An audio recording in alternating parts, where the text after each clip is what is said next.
There, Facebook, hello there, social media. What a game we have in store for you. Week number 6 of the high school football season, sure to be a dandy. Isaac Peckiash, Jovan Johnson. It's rivalry week here at McDowell. Gus Anderson Field hosting the Trojans and the Cathedral Prep Ramblers. Jovan, there's a lot to break down in this game. Number one is the undefeated battle. The first time in over 6 decades that these two teams have both come in unbeaten this late in a season. That alone should be enough to tell you how critical of a matchup this is. Yeah, it's a very important matchup for both sides because both teams have really good players. They've played outstanding throughout the season, and it has huge implications going forward for the state playoffs. But at the end of the day, this is a rivalry game. Anything can happen. Sparks will fly tonight. Sold out crowd we expect today at Gus Anderson Field. McDowell putting out earlier the game has no tickets left available to sell. Over 3,000 at least is what we're expecting for a game like today. All right, let's break down the teams, Jovan. There's a lot of talent on both sides. We'll start with Cathedral Prep. They're led by their running back, Michael Parks, but more so in the last couple of weeks, it's been Carter Barnes, the junior quarterback who's been stepping up to the task. 10 total touchdowns on the season so far. He's allowed himself to throw the ball to different receivers, too. Over three receivers with over 100 yards this season. He's starting to come into form.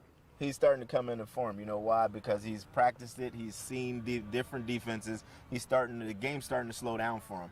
He's allowing his playmakers to catch the ball and allow them to do what they do best with it. Joaquin Page and Demario Crawford, 2 track stars, guys that could really run with the football that have made a lot of plays. But Tyson Simon, I think, is the Swiss Army knife. He's that third receiver that could make some things happen, got some wiggle. And then you got Michael Parks out of the backfield that could also do some damage in the air. And through the ground, he's been even better. 6 touchdowns so far. Arguably the best running back in Erie County with the way that he carries the ball, his shiftiness on the ground. He's not a big guy, doesn't go very big, just about 5'9", 170-ish pounds, but man, can he run the football, and he is going to be the key tonight for Cathedral Prep, a team that really needs to get outside of the hash marks today, Jovan. Yeah, because McDowell's middle is really stout. They can really control the line of scrimmage, so Prep is going to have to get the ball on the edge. They're going to have to use Mikey Parks a little bit more in the passing game today and allow him to make plays when he gets the ball in his hands. But, you know, he's the type of guy that could park his car wherever he wants, so he's going to try to park it in the end zone a lot tonight. Yeah, we will see. Cathedral Prep, a couple of big wins against some big teams. Solon, they got the victory against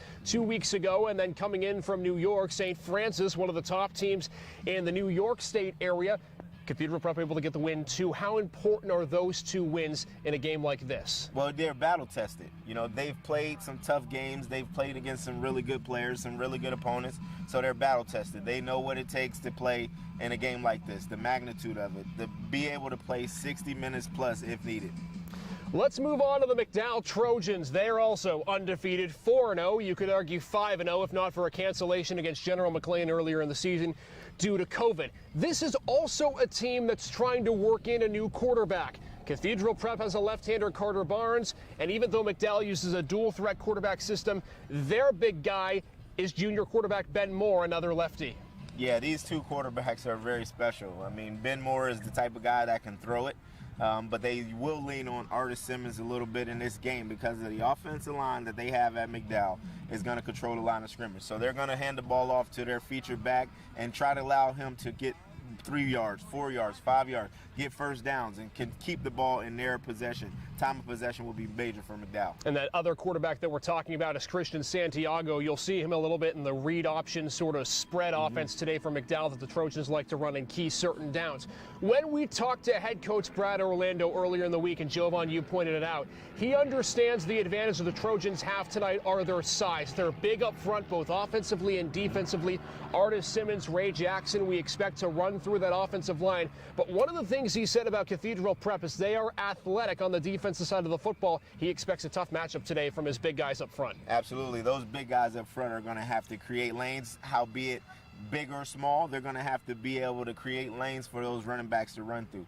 With Prep's defense being so athletic, they can get sideline to sideline in a hurry. So we're going to have to make sure that we're just taking the ball, getting vertical, not trying to dance and do too much in the backfield. As we said, the lead running back for the Trojans is Simmons. He rivals the statistics of Michael Parks. Actually, in the touchdown category, he supersedes him. 7 touchdowns, 2 of them coming last week in the first half against the Erie High Royals, 449 yards on the ground. He's another shifty back, is Not a huge guy, but again, sees the field well, reads the defense well, and can make you pay if you're not on your toes. Absolutely. He's as quick as they come. One of the quickest players that'll be on the field tonight. He can make guys miss in space, and he's really shifty. He's really slippery.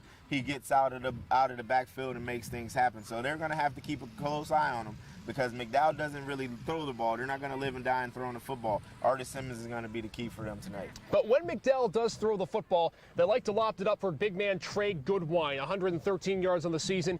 Does not have a touchdown, but he's factored in a lot of those big passing plays. How critical, if you're the Trojans and Coach Orlando, is it tonight to mix in that passing game? Because, again, you can't be too one-dimensional against Prep. Yeah, I think they have to throw the ball a little bit more. Be creative with the play calling when you do throw the ball. Throw some screens, throw some quick game passes. Don't try to get too fancy and just throw the ball downfield because Cathedral Prep has two really good corners in Tyson Simon and Carmelo McLaurin. Both guys are really, really good. They're really, really talented. And then you have Joaquin Page and DeMario Crawford at safety. So those guys can run. So get the ball out quick and let them guys get up the field, get first downs. So those are the previews for both teams. Now let's talk about something, Jovan, that both squads are going to have to be tonight, and that's discipline. Cathedral Prep and McDowell don't make a lot of mistakes, but when they do, there's that little gap of ability for one team or another to push forward to the victory. Discipline's been a little bit of a concern for McDowell penalty-wise in the last couple of weeks. If you remember the Butler game 2 weeks ago, McDowell had 14 penalties in the first half alone. That was challenging for the Trojans.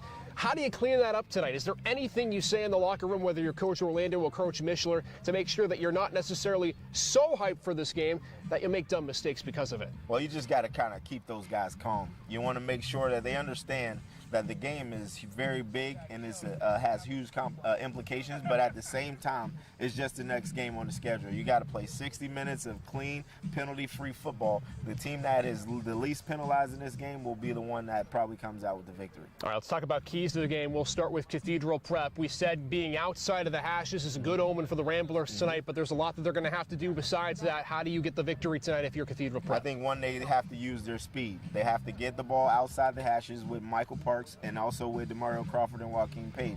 Allow Carter Barnes to use his arm because he hasn't made many mistakes. Only one interception on the year. I think they use him in the pass game a little bit more.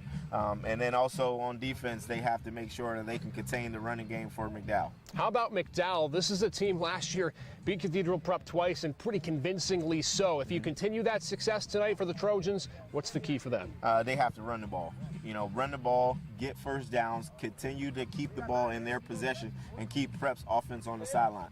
Offense is the best defense, so the longer that they have possession of the football, the better their chances is of winning this football game. And then on defense, they want to try to keep a lid on the passing game of Cathedral Prep because those guys can run, so their defensive backs are going to have to be really fundamentally sound in this game. We would be remiss if we didn't mention the crowd and the impact that it could have tonight. We already heard us saying that a sellout is expected tonight, over 3,000 at least. These bleachers behind us will be full, so will the visiting bleachers tonight. Does this hostile environment against the Ramblers play any sort of impact at all in the game? I say yes and no. Because it'll probably be filled with some Prep fans as well, just as well as a lot of McDowell fans.